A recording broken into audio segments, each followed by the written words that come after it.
Connexion Céleste, le rendez-vous matinal qui nous connecte à l'Éternel. Connexion Céleste.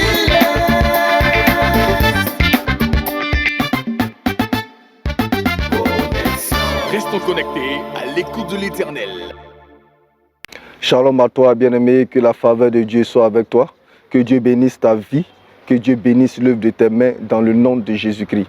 Comme je te l'ai dit depuis le lundi, cette semaine, nous sommes dans notre centre de retraite et c'est de là que je m'adresse à vous ce matin.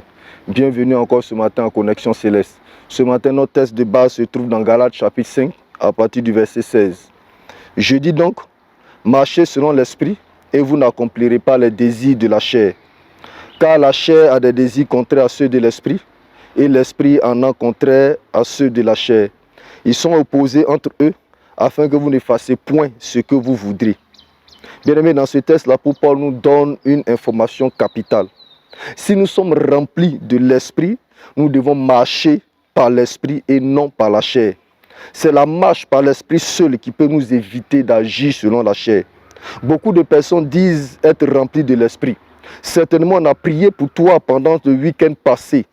Peut-être à l'église, peut-être au culte de dimanche, peut-être pendant une retraite spirituelle, peut-être pendant un programme, on a prié pour toi. Tu as reçu le Saint-Esprit. Bien-aimé, tu as reçu l'Esprit. Tu es même tombé sous l'onction. Les huissiers sont venus t'aider pour ne pas que tu te blesses. Ensuite, tu t'es relevé.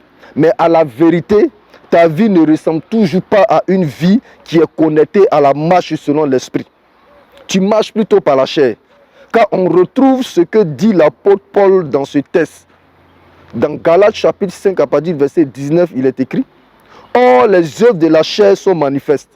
Ce sont l'impudicité, l'impureté, la dissolution, l'idolâtrie, la magie, les inimitiés, les querelles, les jalousies, les animosités, les disputes, les divisions, les sectes, l'envie, l'ivrognerie, les excès de table et les choses semblables. Je vous dis d'avance, comme je l'ai déjà dit, ceux qui commettent de telles choses n'hériteront point le royaume de Dieu. Bien-aimé, est-ce que tu ne te retrouves pas dans l'une de ces choses? Interroge bien ta vie ce matin. Ne sois pas sage à tes propres yeux. Examine-toi bien. Est-ce que l'une de ces choses que nous avons citées ne se retrouve pas dans ta vie?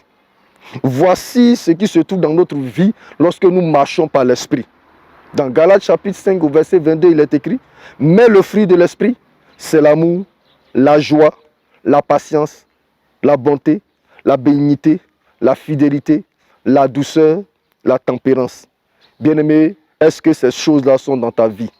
Si tu es rempli de l'esprit et que tu marches par l'esprit, ces choses-là doivent être visibles dans ta vie. Tu dois pouvoir expérimenter le fruit de l'esprit dans ta vie. La question ce matin, de quoi est-ce que ta vie est remplie? Des œuvres de la chair ou des œuvres de l'esprit? La réponse à cette question va t'orienter dans ta marche. Shalom à toi.